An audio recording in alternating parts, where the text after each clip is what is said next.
नमस्कार दोस्तों, स्वागत है आपका द न्यू लॉन्चर के इस यूट्यूब मंच पर। दोस्तों, इस वक्त की बड़ी खबर मैं आपको दे रहा हूं और बड़ी खबर यह है कि बिहार कांग्रेस में जिस चिर प्रतीक्षित बदलाव की उम्मीद की जा रही थी, उस बदलाव पर कांग्रेस पार्टी ने मुहर लगा दी है।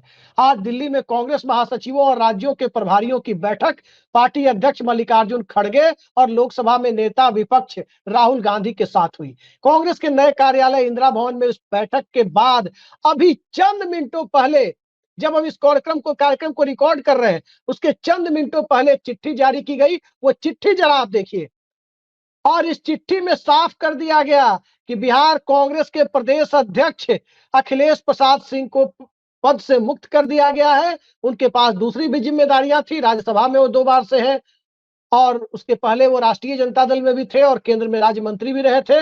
और उनकी जगह राजेश कुमार, बिहार में आम बोलचाल की भाषा में इन्हें राजेश राम कहते हैं, उन्हें प्रदेश अध्यक्ष बनाया गया है। और मैं कंट्रोल रूम से कहूंगा चिट्ठी को हटा लें।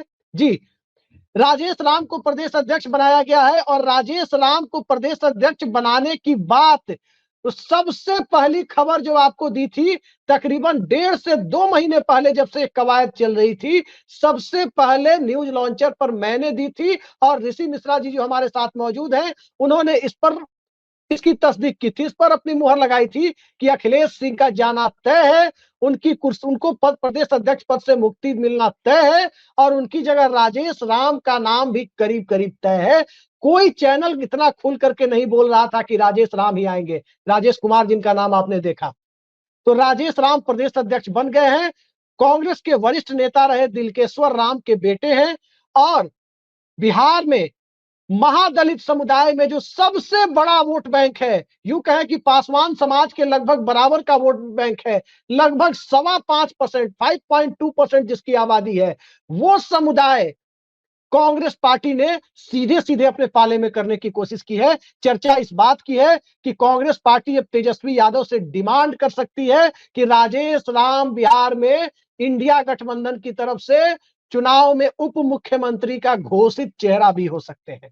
कांग्रेस पार्टी उस पर भी आगे बढ़ सकती है। बड़े वोट बैंक पर कांग्रेस पार्टी ने अपनी नजर लगा दी है। और क्या है इस राजनीति का मकसद? कन्हैया कुमार की यात्रा के बीच में अचानक प्रदेश प्रभारी कृष्णा अलावरू दिल्ली पहुंचे, आज की बैठक में हिस्सा लिया और बैठक के बाद ये चिट्ठी सामने आ गई। ऋषि जी, पहली प्रतिक्रिया आपकी इस बदलाव के ऊपर, ये मास्टर स्ट्रोक है या कुछ और है? बिल्कुल मास्टर स्ट्रोक है। और मैंने परसों ही कहा था आपको, जो निर्धारित मीटिंग थी कांग्रेस डेलीगेशन का प्रियंका गांधी राहुल गांधी के साथ, वो डेलीगेशन की मुलाकात नहीं हुई, जिसमें अखिलेश प्रसाद सिंह से लेके तमाम उनके समर्थक थे। मैंने ही न्यूज लॉन्चर पे कहा था, आप ही के कार्यक्रम में कहा था कि जो प्रभारी है, सब प्रभारी हैं, उनसे राहुल गांधी और प्रियंका गांधी की मुलाकात हुई थी। कल भी हमने आपके प्रोग्राम में कहा था कि राजेश राम यानी राजेश कुमार, जो राजेश राम है, प्रदेश अध्यक्ष और कैंपेन कमेटी के चेयरमैन कन्हैया कुमार को बनाया जा सकता है। और आज इस खबर पे मुहर लग गई है।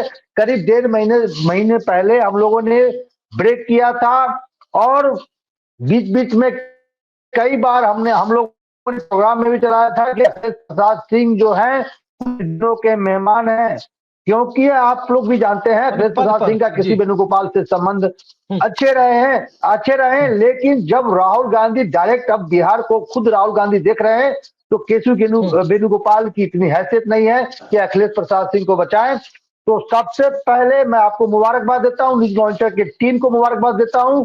न्यूज लॉन्चर ने इस खबर को सबसे पहले हिंदुस्तान के किसी भी प्लेटफॉर्म पे, मैं चैलेंज करता हूं कि किसी भी प्लेटफॉर्म पे ये खबर ब्रेक नहीं हुई थी, सबसे पहले किसी ने इस खबर को ब्रेक किया था तो न्यूज लॉन्चर ने किया था। और आज अखिलेश प्रसाद सिंह को उनके पद से मुक्त कर दिया गया है। मैं बार बार कह रहा हूं, जिधर बॉलर के हिसाब से फील्डिंग लगाना चाहिए, चाहे क्रिकेट हो या राजनीति हो, आपका जो नैरेटिव है उसके हिसाब से आप फील्डिंग नहीं लगाएंगे, उस नैरेटिव का फायदा नहीं उठा पाएंगे। अब मुझे लगता है कि राहुल गांधी का और कांग्रेस का जो नैरेटिव है, ओबीसी, ईबीसी, दलित महादलित की राजनीति, मंडल की राजनीति, जो कभी समाजवादियों की हुआ करती थी, अब कहीं ना कहीं उस पद चिन्हों पे कांग्रेस चलती हुई दिख रही है। और इसी का परिणाम है कि अखिलेश प्रसाद सिंह को पद मुक्त कर दिया गया है। अखिलेश प्रसाद सिंह को लेकर कई ऐसी शिकायतें थी कि वह अपने बेटे और अपने जो आसपास जो 4-5 लोगों हैं उनको तरजीह देते हैं, पार्टी को तरजीह नहीं देते हैं। जी ऋषि जी, एक तरफ से ऋषि जी, एक महत्वपूर्ण सवाल यहां उठता है, समय हमारे पास कम है, ये बताइए 2.8%, 2.8% वोट बैंक जिनके पास है, मुकेश सहनी सन ऑफ मल्लाह कहे जाते हैं, मल्लाह समाज का जाति जनगणना में 2.8% के लगभग वोट बताया गया है, वो उप मुख्यमंत्री पद की घोषित दावेदारी कर रहे हैं।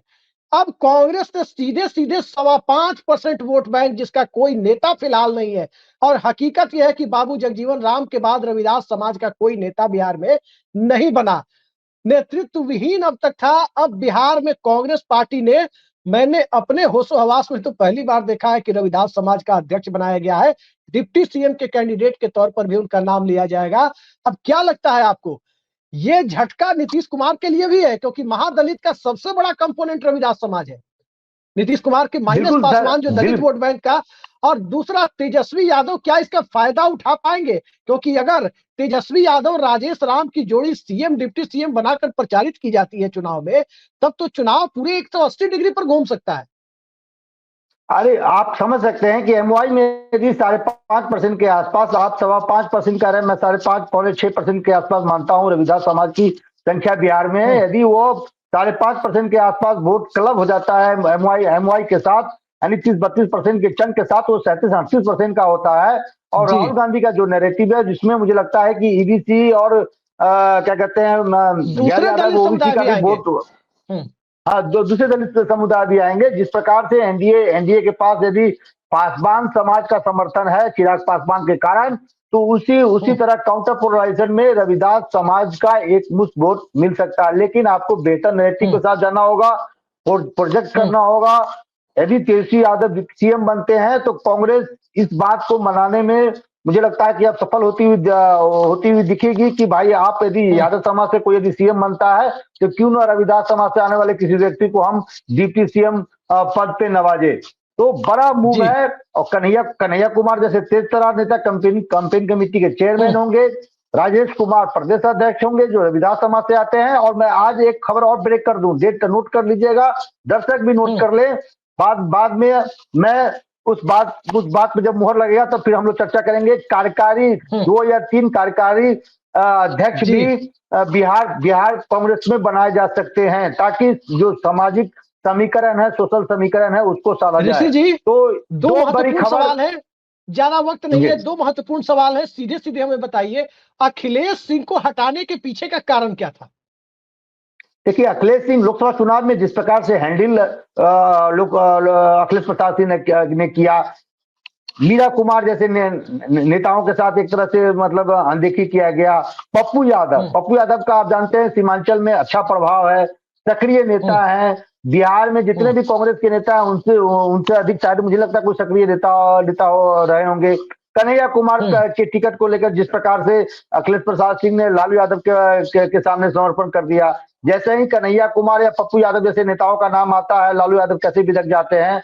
और जब आपके कप्तान ही जो बड़े घटक हैं उसके चरणों में होंगे तो क्या स्थिति हो सकती है। उससे भी बदतर ये हुआ कि अखिलेश प्रसाद सिंह, चाहे 2019 का लोकसभा चुनाव हो, 2025-24 का लोकसभा चुनाव हो, अपने बेटे के लिए पैरवी करते हुए नजर आए। चाहे पार्टी की स्थिति, एक डेटा आपके सामने रखता हूं, डेटा ये है कि अखिलेश प्रसाद सिंह 2004 में आखिरी चुनाव बतौर राजद कैंडिडेट मोतिहारी लोकसभा सीट से जीते। उसके बाद उनके और उनके परिवार पर आधा दर्जन चुनावी हार भी है, बावजूद कांग्रेस ने उन्हें 2 बार राज्यसभा भेजा है। 2005 में उनकी पत्नी अरवल से विधानसभा चुनाव हारी, 2009 में वो लोकसभा चुनाव खुद हारे मोतिहारी में, 2014 में वो लोकसभा चुनाव खुद हारे, 2015 मुजफ्फरपुर में हारे 14 में बतौर कांग्रेस कैंडिडेट, 2015 में वो बतौर कांग्रेस कैंडिडेट तरारी विधानसभा सीट पर तीसरे नंबर पे पहुंच गए, और 2019 और 2024 में क्रमशः मोतिहारी और महाराजगंज में उनके बेटे लगातार 2 लोकसभा चुनाव हारे। कुल जमा 6 लगातार चुनावी हार भी अखिलेश प्रसाद सिंह के पास थी, बावजूद कांग्रेस ने उन्हें यथोचित सम्मान दे रखा है। अच्छे नेता हैं कांग्रेस पार्टी में, एक चीज है, हार जीत ही सब कुछ नहीं होता है, सब कुछ तय होता है। लेकिन इलेक्टोरल पॉलिटिक्स की बहुत बड़ी सच्चाई है कि चुनावी राजनीति में सीट शेयरिंग के लिए राजद के साथ मजबूती से बैठकर कि ये सीट हमें चाहिए, वो तय करने वाला नेता चाहिए था। प्रभारी मिल गए, अध्यक्ष मिल गए, कन्हैया मिल गए।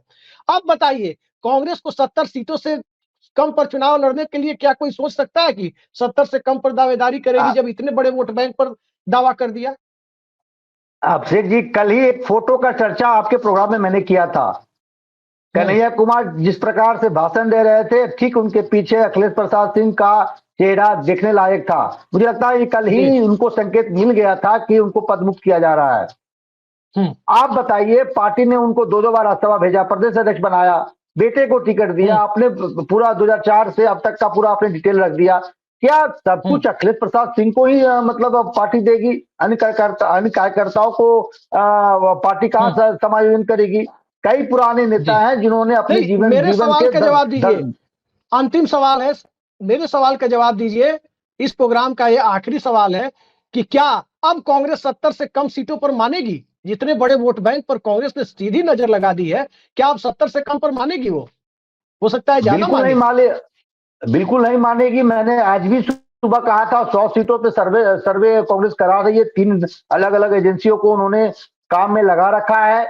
आप देखिए, संकेत देखिए, जो नए प्रभारी जो आए हैं, लालू दरबार में एक बार भी सैल्यूट सलाम करने नहीं गए। इससे पहले के परिपाटी देख लीजिए, जो भी प्रभारी बनते आए हैं, सबसे पहले लालू दरबार में जाके सलाम ठोकते थे।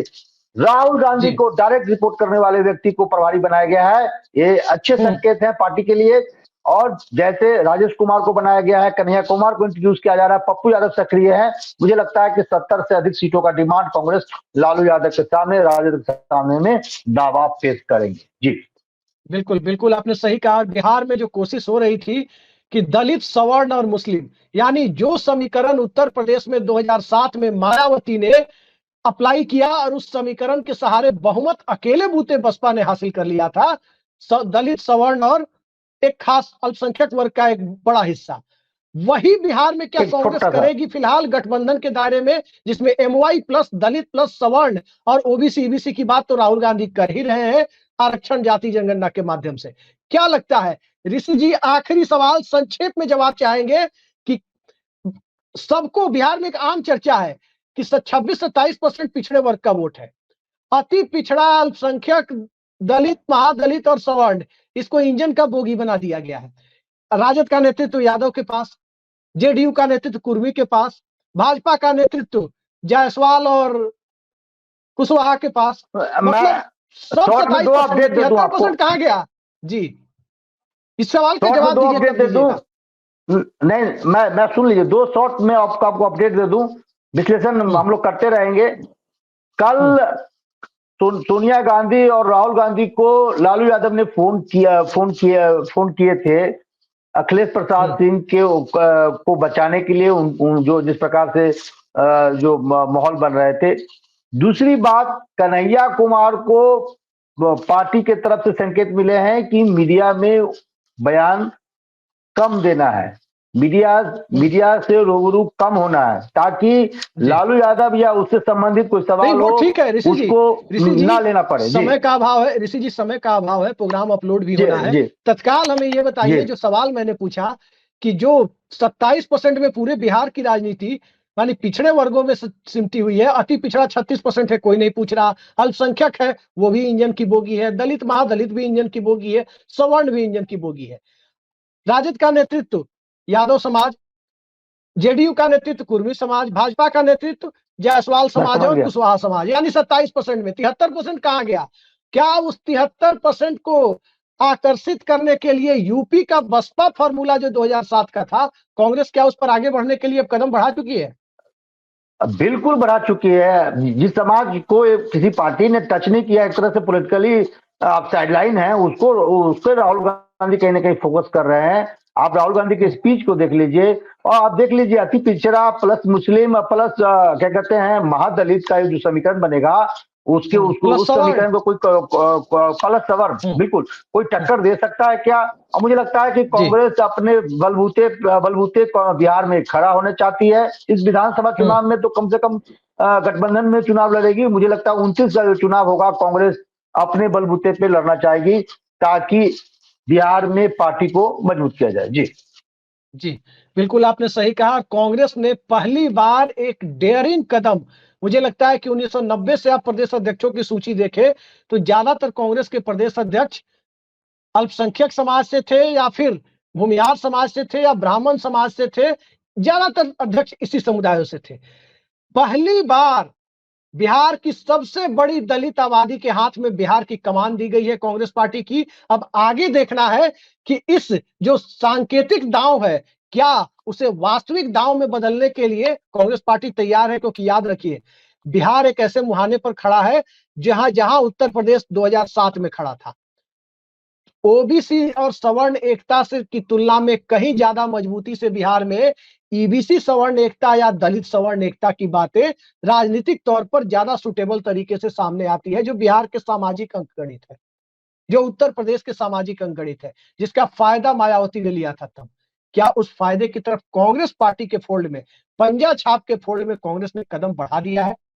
और यह कदम निश्चित तौर पर तेजस्वी यादव को सत्ता के करीब पहुंचाने वाला कदम साबित हो सकता है, बशर्ते राजद नेतृत्व मैच्योरिटी दिखाए, राजद नेतृत्व कांग्रेस को सम्मानजनक सीटें दे और राजद नेतृत्व फेंकी हुई सीटें कांग्रेस को ऑफर न करे। तब देखिए बिहार के चुनाव में नीतीश कुमार और भाजपा का पूरा गणित बिगड़ सकता है। हो सकता है आने वाले दिनों में कहीं नीतीश कुमार ये ना करे कि किसी रविदास नेता को तत्काल अपनी कैबिनेट से उप मुख्यमंत्री बना दे। ये पहले उनको कि इतना बड़ा वोट बैंक है, वो कुछ भी कर सकते हैं। और वो रविदास वोट बैंक अगर उनके हाथ से फिसल जाए तो बिहार की राजनीति फिसल सकती है, क्योंकि सबसे बड़ा जो सामाजिक समूह नीतीश कुमार के साथ है वो वही समाज है। ये तो बड़ी सामाजिक सच्चाई है। तो देखते जाइए क्या होता है। फिलहाल कांग्रेस ने पहली बाजी तो चल दी है। बहुत बहुत धन्यवाद ऋषि जी, और क्षमा चाहेंगे आपको शॉर्ट नोटिस पर मैंने आमंत्रित किया और आपने हमारा आमंत्रण स्वीकार किया। नमस्कार।